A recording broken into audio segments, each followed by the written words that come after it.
देखिए कवर्धा की इस वक्त की बड़ी खबर।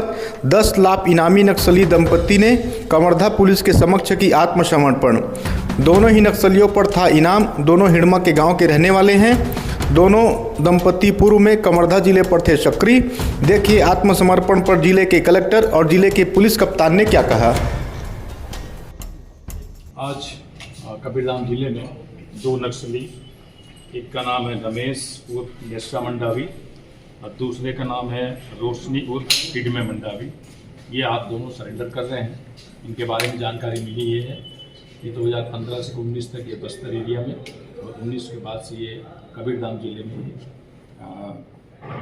सक्रिय थे। और इसके बाद ये 19 में यहाँ से बस्तर चले गए और बस्तर में वहाँ उनका जन्म मिलिशिया है, उसमें ये भी काम कर रहे थे। और माननीय मुख्यमंत्री विष्णुदेव साय जी और माननीय डिप्टी सीएम विजय शर्मा जी के जो नई पॉलिसी शासन की आई है उसी से प्रभावित होके ये लोग यहाँ सरेंडर करने पहुँचे हैं। इनका कहना था कि इनके ऊपर पहले से 2 केस हमारे एरिया में दर्ज हैं। इनको जब सूचना मिली कि शासन के द्वारा ये ऐसी पॉलिसी है, उसी पॉलिसी से प्रभावित होकर ये यहाँ सरेंडर करने पहुँचे। दोनों नक्सलियों पर कितने का इनाम है? दोनों पे 5-5 लाख रुपए का इनाम घोषित है। सर ये इसके पहले अभी कहाँ थे ये? अभी मैं जैसा कि कलेक्टर सर ने बताया कि ये 2009 में ये भर्ती हुए थे।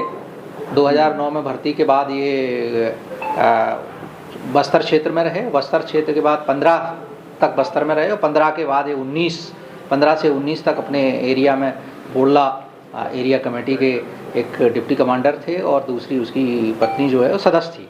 ये यहाँ सक्रिय रहे। इनके दौरान इन पर 2 अपराध भी कायम हुए हैं, अपने एक तरेगांव थाने में और दोनों तरेगांव थाने में इनके द्वारा अपराध किए गए थे।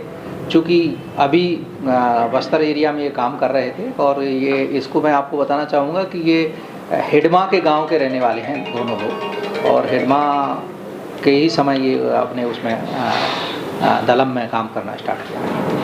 सर एक ऐसी चर्चा की थी कि पहले इन्होंने 2006 से 7 साल पहले सुकमा में आत्मसमर्पण कर चुके हैं एक बार और। नहीं, ऐसा कुछ नहीं है। ये जिले में भी नक्सलियों की क्या स्थिति है? अभी जिले में हमारे यहाँ जो बोडला एरिया कमेटी था वो लगभग नस्तानाबूद हो गई है। तो बिल्कुल सारे लोग इसके कोई अभी सक्रिय नहीं है। जो हैं उनमें से ज़्यादातर हम लोगों ने पहले भी सरेंडर कराए हैं और ये दूसरे खेप में सरेंडर हैं। 2 एक बचे हैं तो वो इस क्षेत्र में नहीं गए। बहुत से कैंपों में भी बलों की संख्या कम की जा रही है।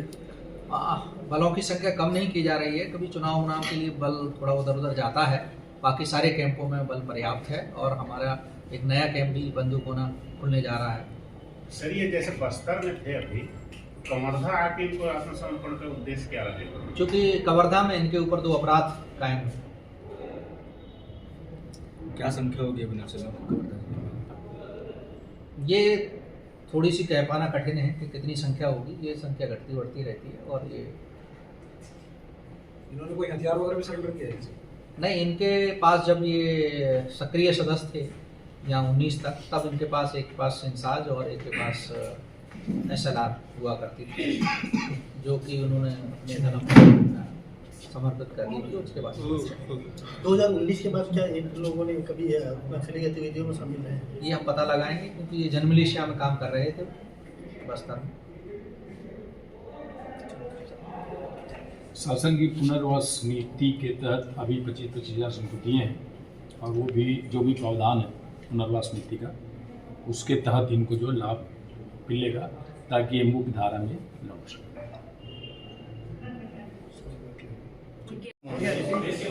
आज हमारे जिले में 2 नक्सली, एक का नाम है रमेश उर्फ मेसा मंडावी, दूसरे का नाम है रोशनी उर्फ हिडमे मंडावी। ये 2 नक्सली हमारे जिले में आज सरेंडर किए हैं। सरेंडर के पश्चात अभी इनको 25-25 हज़ार दोनों को दिए हैं और शासन की पुनर्वास योजना के तहत जो भी लाभ है वो इनको मिलेगा जिससे ये मुख्य धारा में लौट सके।